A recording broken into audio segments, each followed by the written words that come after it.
Subhanahu wa ta'ala untuk masuk dalam bulan Ramadan. Sebelum masuk Ramadan, tuan-tuan, bila masuk bulan Rajab tu, kita dah berdoa kepada Allah, Allahumma barik lana fi Rajabin wa Sya'ban wa ballighna Ramadan. Kita minta Allah berkati dalam bulan Rajab dan Sya'ban.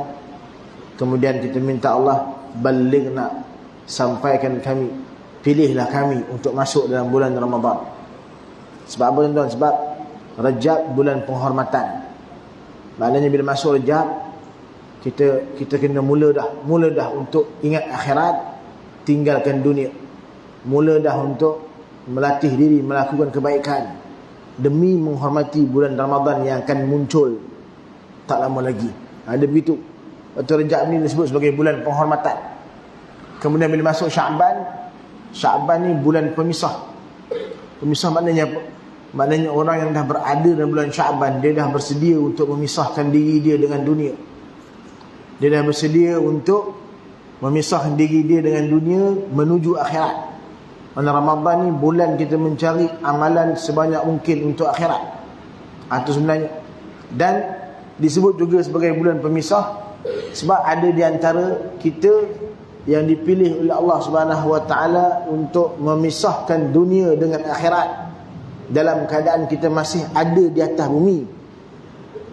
Maknanya kita dah mula tinggalkan dunia, kita dah mula pilih akhirat, menuju akhirat, buat amal kebaikan dan sebagainya.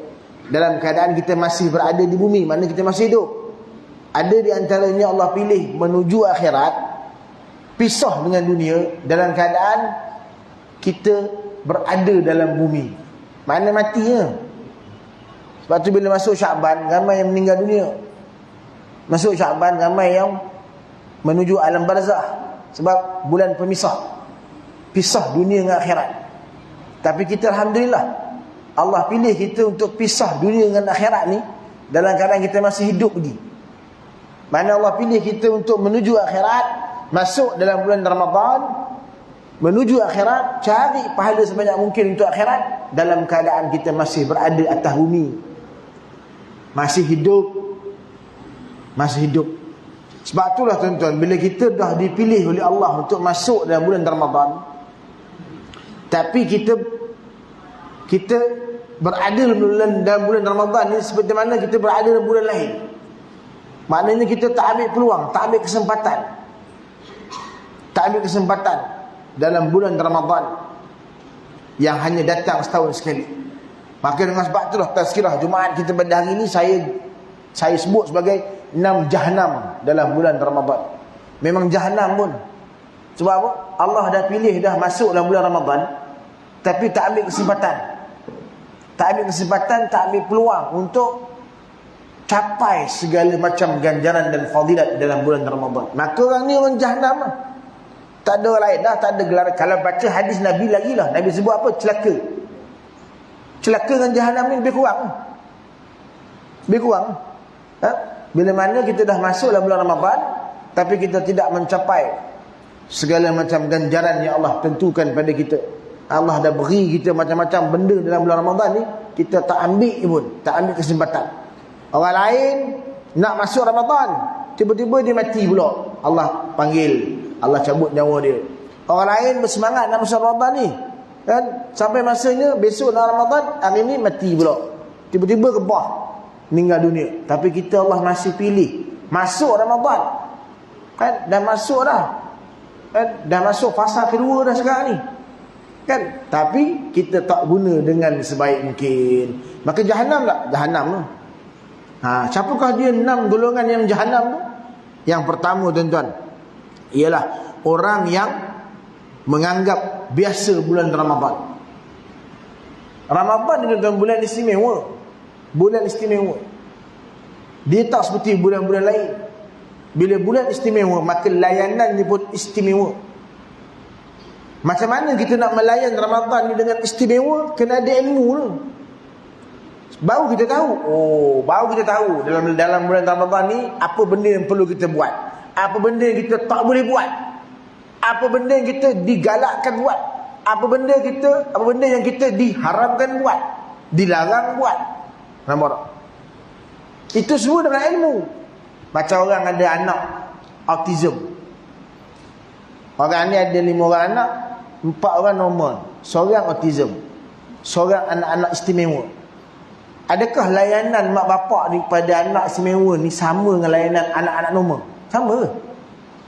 Tak sama. Siapa ada anak istimewa? Tepuk dada tanya diri sendiri je.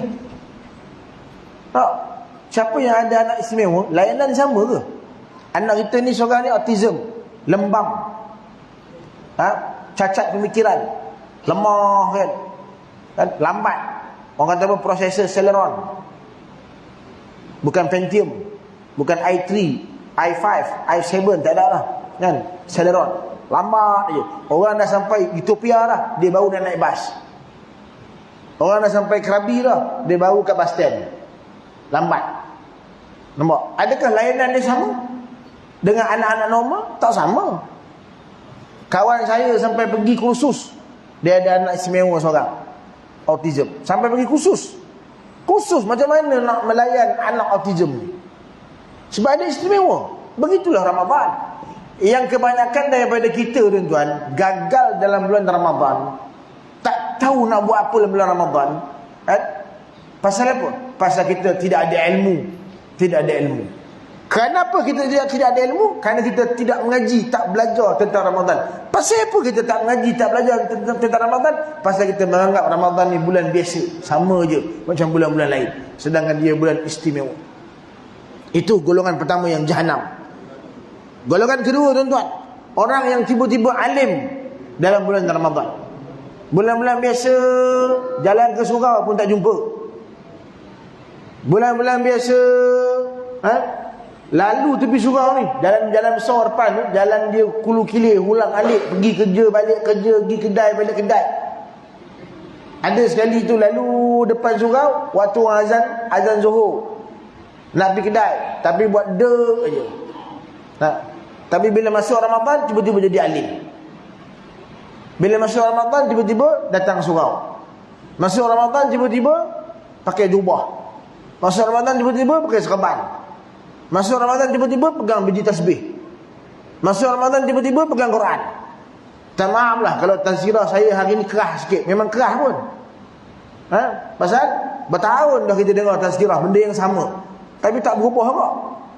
Dalam surah ni tak berlaku lah, tempat lain, Mongolia. Pasal kita buat live kan, jadi Mongolia pun dengar ni kan, kutub utara, kutub selatan pun dengar live ni. Jadi dalam surah ni insya-Allah alhamdulillah, hebat-hebat belaka, baik-baik belaka ni tempat lain kan. Bertahun dah kita masuk Ramadan, tapi bila masuk Ramadan dia jadi alim. Bila masuk Ramadan dia tak mengumpat. Masuk Ramadan dia tak dengar umpatan. Masuk Ramadan dia tak tengok benda-benda mungkar. Masuk Ramadan dia tak cakap hal orang. Masuk Ramadan dia boleh lama duduk dalam surau. Tapi bulan-bulan lain nak duduk dalam surau, punggung tak panas lagi. Bangun dah. Bayang maghrib, Assalamualaikum warahmatullahi, Assalamualaikum warahmatullahi. Bangun terus keluar pergi kedai mamak depan tu, lepak, minum teh tarik 2 gelas. Dan tak ambuh dah duduk dalam surau dengan kuliah maghrib ke kan. Duduk lama-lama dalam rumah Allah. Duduk lama-lama dalam rumah Allah, tuan-tuan, mendatangkan pahala. Lagi lama duduk, lagi banyak pahala. Di samping malaikat senantiasa mendoakan kita. Selagi duduk dalam rumah Allah, malaikat doa kita, doakan ampunan untuk kita, rahmat mencurah-curah turun. Tapi kita keluar, sanggup keluar. Bulan lain kita jadi seperti orang biasa. Masuk Ramadan jadi alim. Ni dia. Ni adalah golongan yang jahanam juga. Golongan jahanam yang kedua. Ramadan jadi alim, masuk Ramadan tiba-tiba jadi alim, habis Ramadan kembali kepada perangai lama kita. Kalau kita masuk Ramadan tahun ni dia jadi alim dan berterusan sampai kita mati, alhamdulillah lah. Maknanya kita dah insaf, nak berubah. Kita jadikan Ramadan titik permulaan perubahan kita. Kemudian berterusan ibadah kita, istiqamah, duduk dalam masjid. Ramadan boleh datang 5 kali waktu, 5 waktu semayang. Lepas Ramadan pun boleh kita datang 5 waktu semayang. Yang tu tak apalah. Ini Ramadan dia jadi alim. Habis Ramadan terus macam biasa kembali. Kemudian orang golongan ketiga yang jahanam adalah golongan yang hanya menahan lapar dan dahaga. Menahan lapar dan dahaga sahaja. Bagi dia ibadah Ramadan ni, puasa ni hanya tahan lapar, tahan dahaga. Tapi maksiat masih duk buat lagi, mungkar masih duk buat lagi, semayang pun masih duk semayang lama-lama apa lewat-lewat lagi. Tak, semayang pun tak ada tambah kan. Sebelum bulan Ramadan semayang fardu je. Masuk Ramadan pun fardu juga. Qabliyah ba'diyah pun tak buat. Sunat tarawih apatah lagi. Malam pertama je sunat tarawih. Malam kedua sunat apa yang kita datang sunat tarawih. Sebab benda ada mori. Malam pertama ada juga yang tak datang pasal tak ada mori kan. Pasal malam pertama ni malam kita tak puasa, macam kita puasa baru ni Selasa kan. Isnin malam tu kita dah semayang tarawih. Jadi tak ada apa-apa lagi masa tu. Tapi masuk tu, malam kedua tu, ketiga, keempat tu ada morinya bagai semua, barulah datang. Patut ada lah. Tak ada lah. Sebab mana? Sebab dia merasakan puasa ni hanya tahan lapar, tahan dahaga tu je. Sedangkan tuan-tuan, puasa ni menahan lapar dan dahaga ni hanya 1% saja ibadah Ramadan. 1% je. Lagi 99% apa dia? Bagaimana kita membawa diri kita, jiwa kita, rohani kita untuk dekat kepada Allah Ta'ala. Itu baru Ramadan. 1% je tahan makan, tahan minum. 99 lagi macam mana kita bawa diri kita, jiwa kita, rohani kita dekat kepada Allah Ta'ala. Sebab tu Ramadan, bulan kita penuhkan dengan ibadah dan ibadah. Ibadah demi ibadah. Ibadah. Quran aja, baca Quran. Setiap kali ada masa baca Quran, setiap kali ada masa berzikir, setiap kali ada masa berdoa dan sebagainya. Tu penuh dengan ibadah, penuh dengan kebaikan. Itulah Ramadan. Macam mana kita nak bawa diri kita dekat dengan Allah Subhanahu Wa Taala?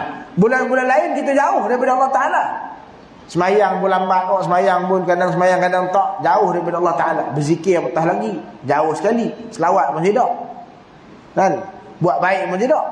Maka masuk Ramadan, berusahalah untuk bawa diri kita dekat dengan Allah Ta'ala.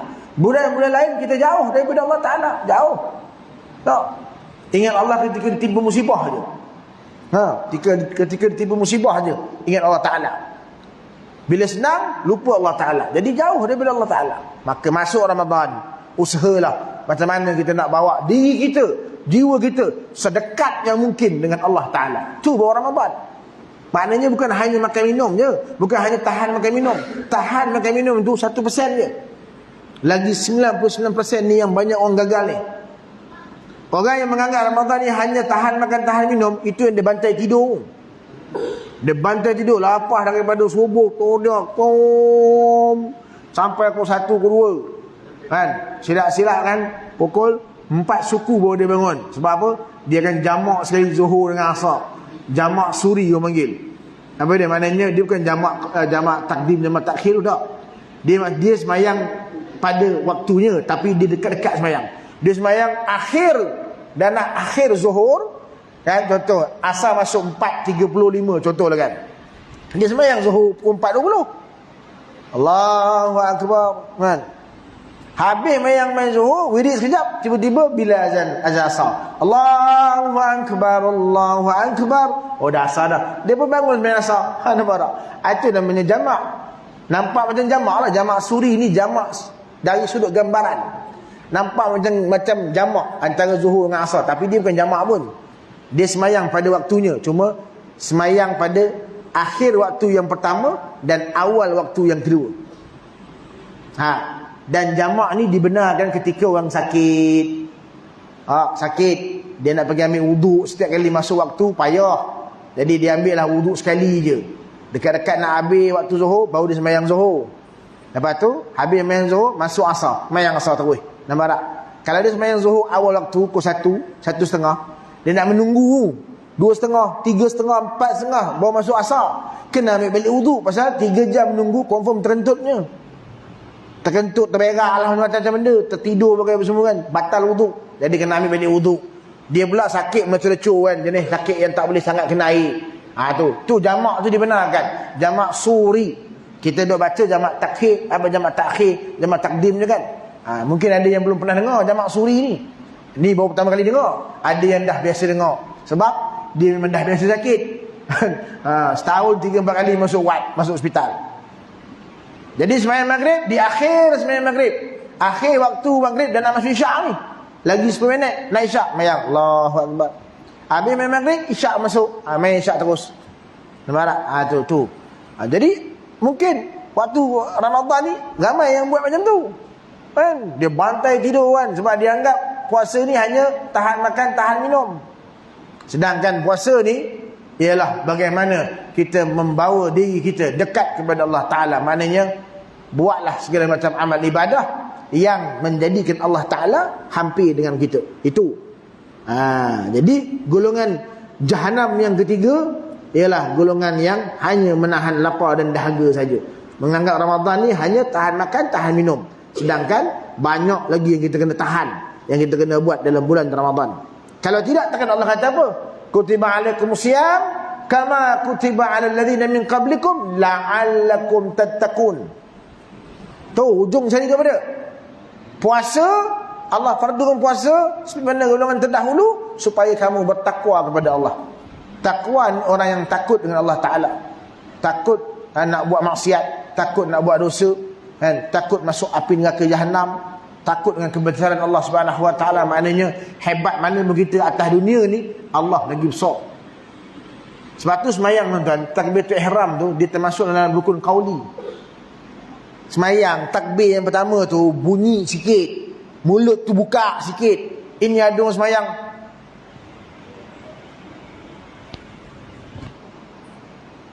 lepas tu senyap je, baca Fatihah pun dalam hati. Tu kan semayang. Tu orang malas semayang. Sebut Allahu Akbar tu kena sebut. Sebab bila kita sebut Allahu Akbar, sekurang-kurangnya mungkin ketika itu ada di antara kita yang dah berdiri dekat saf ni, tapi masih duk mikir masalah. Kan, masalah tadi. Allah, kereta aksiden pula kan, kereta aksiden, melanggar kan, terbabah masuk dalam longkang tu. Dah pergi hantar bengkel dah kan, kos dia lebih kurang 3-4 ribu lah. Insurans pula mati, rotek pula mati, baru 3 hari mati, tak perasan. Aksiden lepas rotek mati, insurans mati, memang tak boleh claim lah.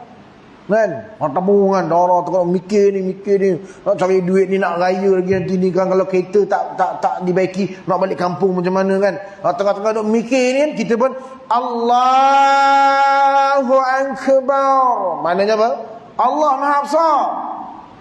Allah Maha Besar. Bila kita sebut tu, automatically akan buang segala benda yang mengganggu fikiran kita tadi. Kita duk rasa aksiden tu besar dah. No, Allahu Akbar. Allah lagi besar. Mana masalah tu sikit je. Simple je masalah tu. Ujian Allah Ta'ala. Kan? Saya tuan-tuan, aksiden 16 kali aksiden. Kereta sampai hancur lebur. Kan, langgar lorinya, langgar buntut lorinya, masuk longkangnya, langgar dividernya, langgar buntut kereta orangnya, macam-macam. Kan? Aksiden. Yang terbaru aksiden, baru pergi ambil kereta. Kat Terengganu. Balik tu, pum, langgar. Kereta baru, Jahannam. Tapi saya dah mikir, saya kata apa? Ni ujian Allah Ta'ala. Simple. Allah Maha Besar. Kan? Dia pasal saya keluar daripada Tol Karak tu, masa dah malam, pukul 9 malam, dekat pukul 10. Kan gelap situ. 2 km selepas Tol Karak tu kan ada selekoh tajam itu. Gelap situ. Ada satu kereta dah terbabas tu. Dia dah terbabas dekat lane paling kanan sekali. Dah terbabas. Saya duduk lane paling kiri. Memang tak kena lah dia. Saya lalu nampak kereta terbabas. Dia buka signal 2, hancur lebur depan dia. Divider tu pun dah bengkok dah. Saya nampak lah. Tapi ada satu kereta lain daripada belakang. Dia duduk lane paling kanan, tempat kereta tu terbabas. Dia laju. Dia pun tak perasan depan tu ada kereta sedang terbabas tu. Dia lentum kereta tu. Berpusing-pusing, dia lentum kereta saya pula. Nampak? Bukan kita yang salah kan. Ini kerja siapa kan? Kerja Allah Ta'ala. Ujian. Masa tu saya istighfar, ngut dada. Baru dia ambil kereta, lebur kena. Kan? Jadi bila takbir ni, Allahu Akbar. Allah Maha Besar. Masalah tadi ni, walaupun pada asal kita rasa macam besar, simple, kecil. Buang ke tepi, letak tepi dulu. Ni nak menghadap Allah Ta'ala yang Maha Besar. Lepas tu takbir ihram ni kena buka suara tu. Ini takbir. Benda tu. Tu sembahyang benda tu. Tak maaf cakap lah. Sebab tu kita ni tuan-tuan, sebelum beramal, ngaji dulu. Al-jahilu adu Allah walau kana abidan. Orang jahil tetap dianggap musuh Allah walaupun mu ahli ibadat. Mu sembahyanglah banyak mana sekalipun, kalau tak ngaji, tak belajar, tak menuntut ilmu, mu tetap musuh Allah Ta'ala. Amal ibadat tak boleh mendahului ilmu. Ilmu dulu baru amal. Ini nak beramal, gairah sangat nak beramal, tapi tak menuntut ilmu, tak mengaji. Akhirnya jadi benda. Jadi amalan ikut-ikutan. Amalan ikut-ikutan. Duk fikir logik je. Logik. Macam tadi, alhamdulillah, bila saya start kuliah, yang tengah baca Quran, tutup Quran belaka. Yang buka handphone Quran kan, tutup Quran belaka. Tu mengaji tu. Tu tanda orang mengaji. Kalau orang tak mengaji, ada je tempat saya bertazkirah Jumaat, dia duduk ujung belakang tu baca Quran. Kita tazkirah Jumaat ni, dia baca Quran. Tak ada ilmu tu. Sebab apa? Sebab antara membaca Quran dengan mendengar ilmu, mana yang wajib? Mana yang afdal? Tu. Ramai mana tuan-tuan yang buat benda ni. Ni talbis iblis, hasutan iblis. Bila mana dia duk baca Quran, iblis kata, "Mu baca je Quran." Kan Quran tu kalamullah. Tu ustaz tu kalamun nas, perkataan manusia. Perkataan manusia dengan perkataan Allah, mana lebih utama? Memanglah perkataan Allah lebih utama. Bandinglah seluruh dunia sekalipun, memang Quran lebih utama. Perbandingan tu salah. Yang betulnya apa? Membaca Quran dengan mendengar ilmu, mana yang wajib?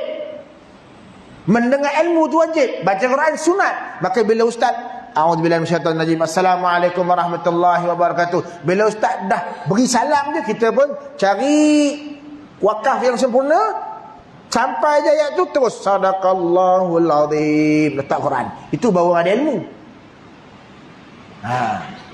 Kalau tidak habis duk semayang sunat sana, duk berzikir, duk baca Quran, sedangkan mendengar ilmu tu lebih utama. Tu dia. Baik. Seterusnya, golongan keempat yang jahanam dalam bulan Ramadan adalah orang yang tidak memanfaatkan waktu di bulan Ramadan. Ini dia. Maknanya kita tidak penuh dengan amal ibadah, kita banyak buat benda-benda lara, benda-benda yang sia-sia. Kadang-kadang kita tengok Netflix, nak ngisi masa kosong kan, kejap lagi lambat ni buka ni, lagi 4 jam buka ni, tengok Netflix dulu lah kan. Tengok cerita ni dulu lah, tengok cerita ni. Dalam tengok cerita tu ada pula adegan cium, habis terus pahala puasa. Nampak tak? Tu kita duk amal masa kita dengan aktiviti-aktiviti yang lara, tak manfaatkan waktu yang ada dalam bulan Ramadan. Itu golongan keempat. Golongan kelima, orang yang jahanam dalam bulan Ramadan ialah orang yang senantiasa melakukan maksiat dalam bulan Ramadan. Macam saya sebut tadi lah, maknanya dianggap Ramadan ni bulan biasa, maka maksiat tetap berjalan, mengumpat orang tetap berjalan, mendengar umpatan, melihat benda-benda mungkar.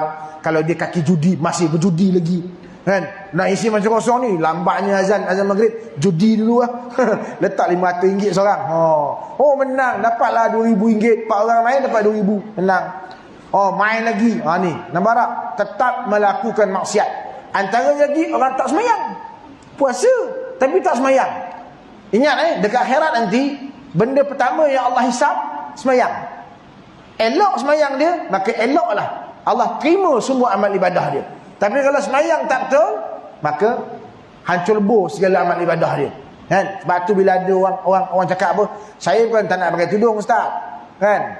Nantilah dulu, hidayah belum sampai. Alah ustaz, orang pakai tudung pun banyak je yang jahat. Saya ni walaupun tak pakai tudung kan, walaupun saya tak semayang, tapi saya sekarang ni sedang buat kerja-kerja amal ni. Saya sedang bagi sedekah ke orang. Nampak tak? Tu tak betul. Kan? Mendahulukan yang sunat daripada yang wajib. Yang wajibnya tutup aurat tu, pakai tudung. Yang wajibnya semayang dulu. Kan? Ramai aja yang bayar zakat fitrah tapi tak puasa. Bayar zakat fitrah tapi tak semayang. Sedangkan semayang tu paling utama, tiang agama. Tak ada tiang dalam rumah tuan, bubuh lah nak bumbung ke apa benda ke, semua tak boleh. Nak duduk dalam rumah tu pun tak boleh. Dah bumbung tak ada, panas. Nak duduk macam mana? Hujan bagai apa semua. Macam mana nak tak bumbung, tiang tak ada. Semayang. Kan? Semayang itu paling utama. Jadi bila ada orang puasa tapi dia buat maksiat dalam bulan Ramadan, ni juga golongan yang jahanam dalam bulan Ramadan. Dan golongan yang terakhir tuan-tuan, yang disebut sebagai golongan yang binasa ataupun yang jahanam dalam bulan Ramadan, ataupun golongan yang rugi. Itulah lembut sikit bahasanya, golongan yang rugi. Tapi perkataan rugi ni banyak makna dah guna. Sebab dia tukar tajuk tu 6 jahanam, bukan 6 golongan yang rugi. Tak, itu nampak macam biasa je. 6 jahanam dalam bulan Ramadan. Dan apa dia? Yang terakhir ialah orang yang dah masuk Ramadan tapi masih tidak mendapat keampunan daripada Allah Subhanahu Wa Taala. Berlalu Ramadan, masuk Ramadan dalam keadaan berdosa, habis Ramadan pun berdosa lagi. Sedangkan Ramadan bulan maghfirah, bulan pengampunan daripada Allah Subhanahu Wa Taala. Allah nanti hamba-Nya minta ampun kepadanya. Allah nanti hamba-Nya bertaubat kepadanya. Jadi kalau dalam bulan Ramadan pun dah masuk Ramadan, kita masih belum diampunkan oleh Allah Subhanahu Wa Taala dengan sebab selalu buat maksiat, dengan sebab tidak pernah minta ampun pada Allah, tidak pernah istighfar dalam bulan Ramadan, maka golongan ini juga golongan yang jahanam, rugi ataupun celaka ataupun binasa. Kan? Berlalu Ramadan, segala macam kesempatan, fadilat, ganjaran kita tak dapat capai. Nak tunggu Ramadan tahun depan, belum tentu lagi kita bertemu. Kerana Ramadan nak tunggu tahun depan 11 bulan lagi. Lainlah kalau habis Ramadan ni, Syawal, kemudian Ramadan balik. Lain cerita. Kan? Ini habis Ramadan, Syawal, terus tunggulah sampai 11 bulan baru masuk Ramadan balik. Kan? Jadi rugi tuan-tuan, rugi. So, tanamkan keazaman dalam hati kita bermula pada hari ini, supaya kita tidak termasuk dalam golongan yang disebut sebagai golongan yang binasa dalam bulan Ramadan. InsyaAllah, mudah-mudahan. Wallahu alam bissawab. Aqulu qawli hadha wa astaghfirullah al-azim li wa lakum. Wassalamu alaikum warahmatullahi wabarakatuh.